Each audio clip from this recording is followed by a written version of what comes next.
Kung naghahanap ka ng sasakyan na very achievable, maporma at matipid sa gasolina, isa to sa pwedeng maging option mo. Ito na nga ang Honda Brio RS. Sulit nga ba talaga ang sasakyan na ito? Silipin natin ngayong araw. Tara!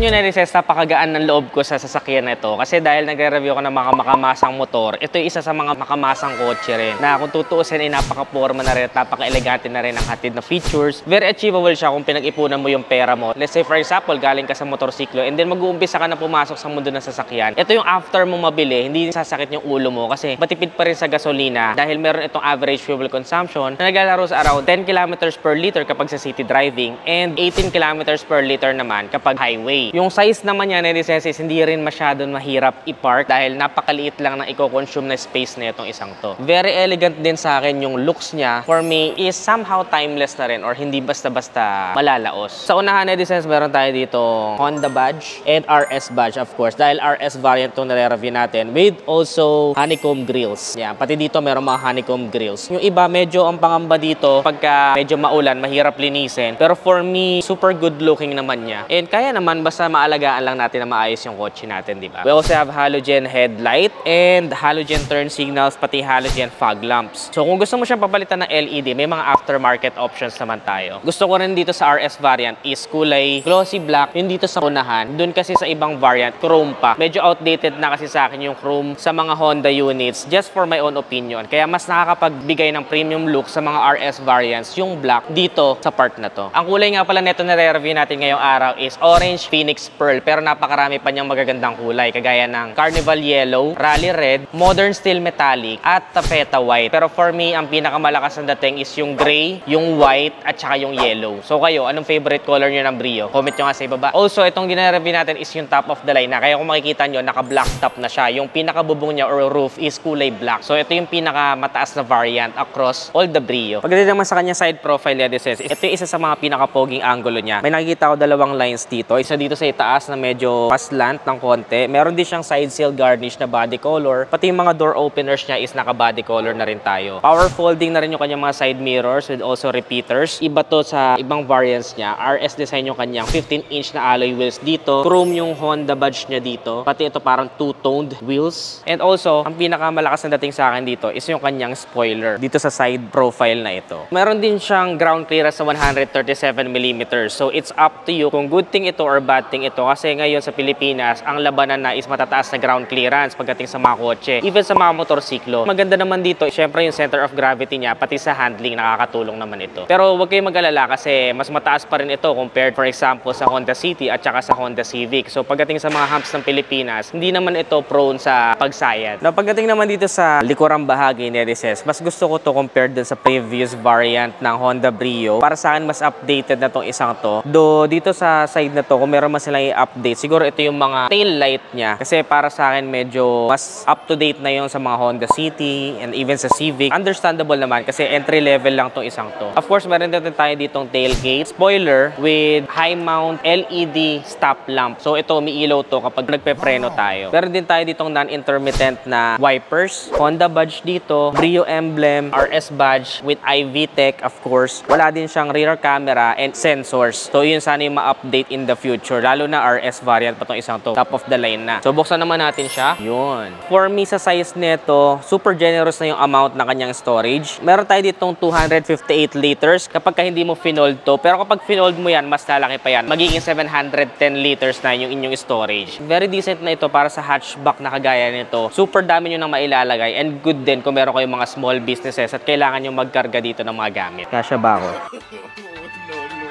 Kasya ako sa loob nito. Feeling ko kasya ako. Under the hood, of course, meron tayo ditong engine and transmission na 1.2 liters single overhead cam iVTech with CVT with the maximum power of 90 PS and the maximum torque of 110 Nm. Ang emission rating naman nito is Euro 4 and of course, meron na din siyang eco lamp. So this one is 4-cylinder kaya ang ganda ng tunog ng engine niya plus also CVT kaya matipid din sa gasolina. And sa mga nagtatanong, kaya ba nitong umakyat ng Baguio? Sobrang dami na pong nakaakyat ng Baguio using Honda Brio. Even hindi yung RS variant variant kasi across all the variant, isa lang naman yung makina na ino-offer niya. Kung gusto nyo itong ipang long trip, kayang-kaya din po. Of course, kapag dito lang naman or malalapit lang yung pupuntahan mo, even mas stuck ka sa traffic, goods na goods yung kanyang fuel consumption. Huwag nyo tatanggalin itong mga sticker na to, Netizens, ha. Maganda value niya pagka nag-resell kayo kasi stock na stock din yung datingan. Also, hinahanap yan ng mga enthusiast kapag bibili sila ng mga second hand. Bago tayo pumasok, pakita ko lang sa inyo yung susi niya. Ito, of course, keyless entry na rin tayo. Pindutin mo lang to.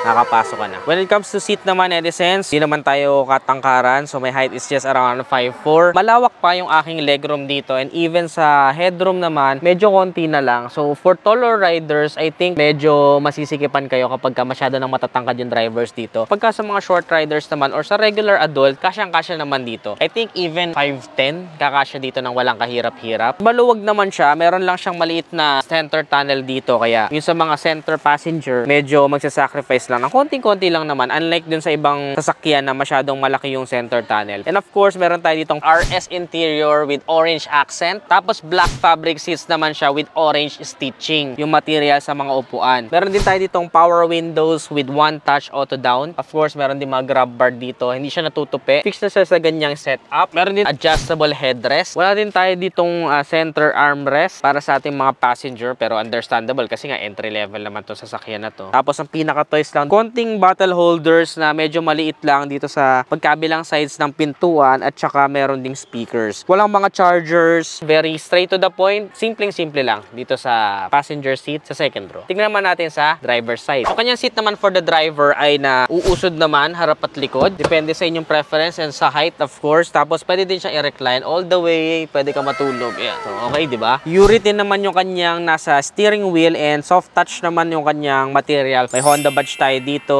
And of course, may audio controls na rin and mode control dito sa kanyang steering wheel. Hard touch plastic naman yung mga nandito, Netizens. Pero ganun pa rin, ang maganda sa kanya is meron siyang RS interior na merong orange accent hanggang dito. Yun yung nagpaganda sa akin. Manual naman yung kanyang air conditioning with digital display. Meron din siyang accessory pocket dito sa unahan. So kung gusto mo maglagay ng mga coins dito, pwede. Meron din ditong passenger seat back pocket. May cup holders din dito of course. And kung saan mo ilalagay yung phone mo, merong charging port 12 volts power outlet. So, tingnan natin kung kasya yung aking iPhone 14 Pro Max 1TB fully paid dito. Hindi kasya. Kapag ka naman pa ganito, medyo labas. Hindi naman malalaglag, no? Pwede din dito. Medyo alanganin nga lang. Hindi siya yung sukat na sukat. How I wish lang in the future magkaroon to ng wireless charging and sana magkaroon na din ng Android Auto and Apple CarPlay. Kasi sa ngayon, ang meron lang ito is USB port at saka Bluetooth audio streaming. 7-inch capacitive touchscreen audio. And in total, meron tayong 4 speakers with 2 tweeters. And of course, glove compartment. Medyo malaki naman siya. Conventional pa yung ating handbrake. Very straight to the point naman and hard touch din itong kanyang pinakakambyo. Meron tayo ditong park mode, reverse, neutral, drive, sports mode, and L. May cup holders din magkabilang side and may speakers din of course. May pencil holder din. For safety feature, meron siyang dual airbags dito sa unahan and ABS na rin po ang kanyang braking system. Meron din tayo of course mga sun visors dito with vanity mirror both sa driver at saka sa inyong passenger. Day and night na rin po yung kanyang rear view mirror. Pagdating naman sa manibela, tilt lang, hindi siya telescopic yung adjustment nito. Of course, meron din siya mga dome lights. Sa aircon naman is goods na goods, malamig naman siya, mabilis nga siya lumamig actually kapag in-start natin. Wala namang aircon vents para dun sa likurang bahagi, so makikishare na lang mula dito sa binubuga nito sa unahan. Pero sapat na siya kasi maliit lang naman yung inyong loob. Pero for a hatchback, medyo maluwag na rin yung kanyang interior, no? Kaya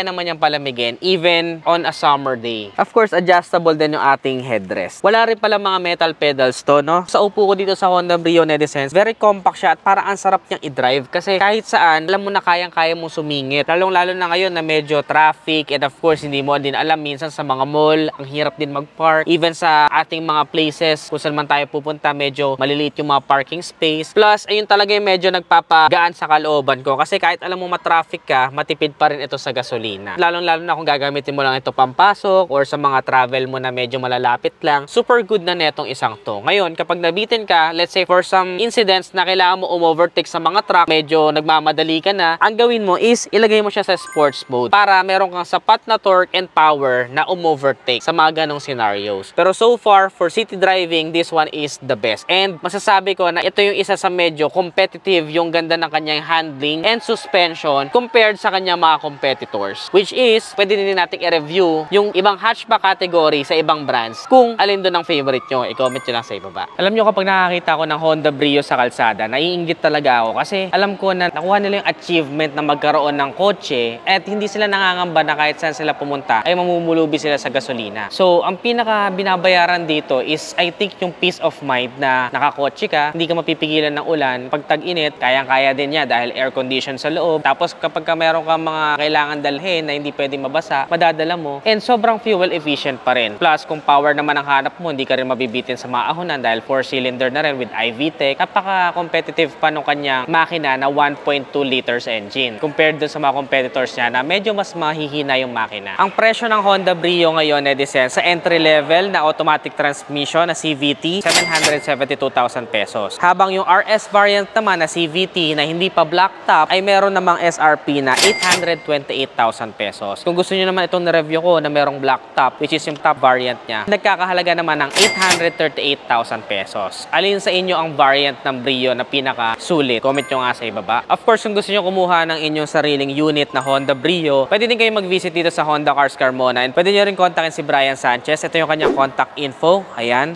So, hanapin nyo lang itong mukhang to pag pumunta kayo dito, nag-visit kayo personally. O kaya naman, kontakin nyo siya kung medyo malayo kayo at gusto nyo lang mag-inquire and nagdi-decide pa lang kayo. Kayo na rin, nagustuhan nyo ba itong Honda Brio RS? Comment nyo naman sa ibaba. Ano pang ibang mga motor or sasakyan ang gusto nyo mapanood next vlog? Comment your suggestions below. Kung nagustuhan mo ito, don't forget to give this video a thumbs up, subscribe. Again, this is Ned Adriano. Always keep it cool and ride safe always.